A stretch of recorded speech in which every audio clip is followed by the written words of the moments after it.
हाँ, तो क्लास हम अपना थर्ड दोहा लेते हैं बच्चों। इसमें क्या बताया गया है कबीर के द्वारा कि कुछ लोग ईश्वर को भजने का आडंबर करते हैं, दिखावा करते हैं, लेकिन वास्तव में ईश्वर को नहीं भज रहे होते हैं। उनका मन तो संसार की अनेक वस्तुओं में लगा रहता है। तो क्या कह रहे हैं, माला तो कर में फिरे। आपने देखा होगा बहुत से लोगों को कि चलते चलते वो माला जपते रहते हैं या घर में बैठकर माला जपते हैं। जी भी फिरे मुँह माही, और मुंह में राम नाम का उच्चारण करते हुए जीभ संचारित होती है, चलती रहती है। तो कई व्यक्ति ऐसे होते हैं जो ईश्वर के नाम की माला जपते हैं और उनकी जिह्वा मुंह में नाम लेती रहती है। मनुआ तो दहु बिसी फिरे, लेकिन उनका मन दुनिया की लालचों में, लोभ में, वस्तुओं में घूमता रहता है, इधर उधर फिरता रहता है, दसों दिशाओं में घूमता रहता है। यह तो सुमिरन नाही। तो कबीर कह रहे हैं कि ये तो ईश्वर का स्मरण है ही नहीं। तो वो खाली दिखावे के लिए ईश्वर का स्मरण कर रहे हैं, लेकिन उनका मन दुनिया की 100 चीज़ों में लगा हुआ है, लालचों में लगा हुआ है, लोभ में लगा हुआ है। वो एक तरफ से तो ईश्वर का भजन करने का दिखावा कर रहे हैं और दूसरी तरफ से अपने स्वार्थ के बारे में सोच रहे हैं। तो ये ईश्वर को याद करने का कोई तरीका नहीं है। यानी कि कबीर क्या कहना चाहते हैं कि यदि हम अच्छा काम करते हुए अपना जीवन व्यतीत करें तो यही ईश्वर का स्मरण है। ईश्वर के स्मरण के लिए उसे अलग से याद करना आवश्यक नहीं। ठीक है, तो अगला, कबीर घास न नीदिए जो पाँव तली होए, उड़ी पड़े जब आँख में खरी दुहेली होए। क्या कह रहे हैं कबीर, देखिए ध्यान दीजिएगा। कबीर कह रहे हैं कि हमें समाज में छोटे छोटे वस्तुओं की, जिनको हम अपने से हीन समझते हैं, ऐसे व्यक्तियों के बारे में उनकी हंसी नहीं उड़ानी चाहिए, उनकी निंदा नहीं करनी चाहिए या उनको तुच्छ नहीं समझना चाहिए। होता क्या है बच्चों, यदि हम पद में बड़े हैं, यदि हम धर्म में अपने को श्रेष्ठ समझते हैं या हम समझते हैं हम उच्च जाति के हैं, तो हम दूसरे लोगों को अपने से क्या समझते हैं, तुच्छ, कम समझते हैं। यदि हम पद में अच्छे हो गए हैं, हमारे पास पैसा हो गया है, तो हमारी ये आदत हो जाती है कि हम दूसरे लोगों को अपने सामने कुछ भी नहीं समझते हैं। तो हमें ऐसा नहीं करना है। इसके लिए कबीर ने बड़ा सुंदर सा उदाहरण दिया है, उसको देखिएगा कि कबीर घास न नीदिए। कबीर दास कहते हैं जब हम चलते हैं तो घास के छोटे छोटे तिनके हमारे पैरों में आ जाते हैं, तो हम परेशान हो जाते हैं, उन्हें झटक देते हैं और कहते हैं कि कहाँ से ये घास का टुकड़ा हमारे पैर में चिपक गया, या धूल लग जाती है तो हम उससे घृणा करते हैं। तो उन घास और उन धूल के टुकड़ों को जो पाँव तले हुए, जो हमारे पैर के नीचे आ जाते हैं, उनकी निंदा कभी मत करिए, उन्हें तुच्छ कभी मत समझिए, उन्हें व्यर्थ कभी मत समझिए।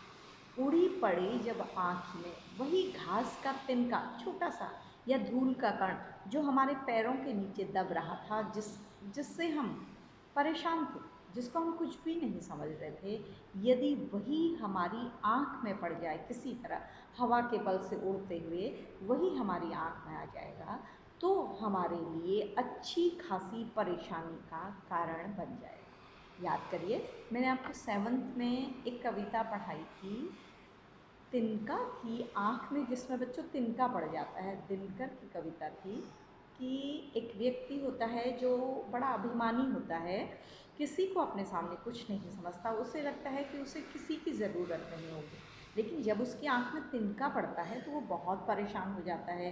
तो लोग उसको सजेशन देते हैं अनेक तरह के, और लोग उसके आँख में कपड़े की मूठ लगाकर गर्मी देते हैं ताकि उसको आराम पहुँचे, और उस किसी तरह से उस घास के तिल को निकालते हैं। तब उस व्यक्ति को एहसास होता है कि हमें जीवन में गर्व नहीं करना चाहिए, क्योंकि हमें कभी भी किसी की आवश्यकता पड़ सकती है। तो बिल्कुल वही बात है बच्चों कि कबीर कह रहे हैं कि छोटी छोटी वस्तुओं, छोटे छोटे लोगों की निंदा कभी नहीं करनी चाहिए, क्योंकि जब कभी उनका समय आता है, वो उन्नति करते हैं, तो हो सकता है कि वो हमारे लिए परेशानी का सबब बन जाएंगे। जैसे बच्चों मान लीजिए कोई निम्न जाति का व्यक्ति है, कोई गरीब व्यक्ति है जिसकी हमने हंसी उड़ाई है, निंदा की है, तो इत्तेफाक से वो व्यक्ति उन्नति करके, अपने परिश्रम के बल से उन्नति करके बहुत बड़े पद में आ जाएगा और उसे याद रहेगा कि हमने उसकी इंसल्ट की है, उसका अपमान किया है, तो अवश्य ही वो भी हमसे बदला लेने की कोशिश करेगा और तब हमारे लिए वो मुसीबत का कारण बन जाएगा। तो हमें क्या याद रखना है कि हमें किसी भी व्यक्ति को कमज़ोर समझकर उसे सताना नहीं है, ठीक है। कोई भी वस्तु को तुच्छ नहीं समझना है, किसी भी व्यक्ति को हेय दृष्टि से नहीं देखना है, क्योंकि कभी भी वो हमारे काम आ सकता है, ठीक है।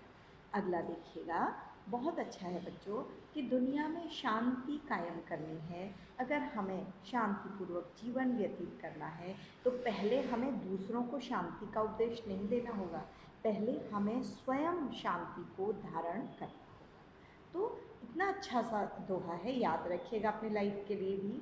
जग में बैरी कोई नहीं, जो मन शीतल हो। शीतल लिख रहे हैं, ये तद्भव शब्द है बच्चों, होना चाहिए था शीतल, लेकिन कबीर की भाषा क्या है, सदुक्कड़ी भाषा है, ठीक है। या आपा को डारी दे, आपा होता है गुस्सा, या आपा को डारी दे, जो अपने गुस्से को समाप्त कर देता है। दया करे सब कोई, उस पर सब लोग क्या करते हैं, दया करते हैं, उसका सम्मान करते हैं। दया से मतलब ये नहीं कि वो व्यक्ति मजबूर हो जाता है, लाचार हो जाता है, लोग उसकी सहायता के लिए आते हैं, ये नहीं है, लोग उसका सम्मान करते हैं।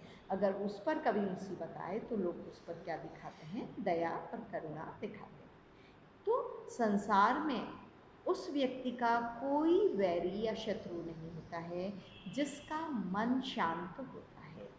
या आपा को डारेगी, यदि हमें शांतिपूर्वक जीवन व्यतीत करना है तो हमें अपने मन के गुस्से को क्या करना पड़ेगा, समाप्त करना पड़ेगा।